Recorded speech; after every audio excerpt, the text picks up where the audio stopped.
આજે અમે Nitrex chemical India limited company જે ઝઘડિયા ખાતે છે એ કંપનીના ગેટ પર એ કંપનીમાં કામ કરતા અહીંના સ્થાનિક વર્કરો સાથે અમારે ધરણા પ્રદર્શન પર મજબૂરન બેસવું પડ્યું છે।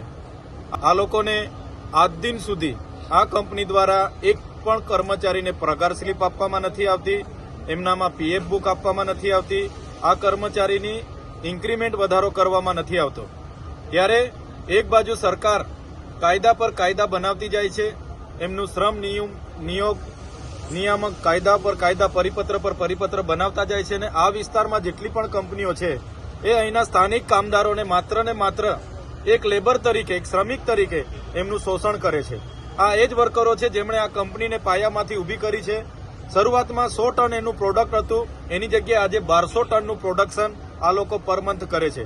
કંપની એટલું ગ્રોથ કરેલી છે, એટલી ઓફ થયેલી છે કે બીજો પ્લાન્ટ પણ અહીંયા બાજુમાં જ નાખી રહી છે, પણ 12 વર્ષના કર્મચારીને આજ દિન સુધી એનો પગાર વધારો મળ્યો નથી, આજ દિન સુધી એને મેડિક્લેમ મળ્યો નથી, એને પીએફ એડ કરવામાં નથી આવ્યું, પગાર સ્લીપ એમને મળી નથી। ત્યારે આવી તો કેટલી કંપનીઓમાં બહારથી આવેલા લોકો આ પ્રકારની શોષણ કરે છે।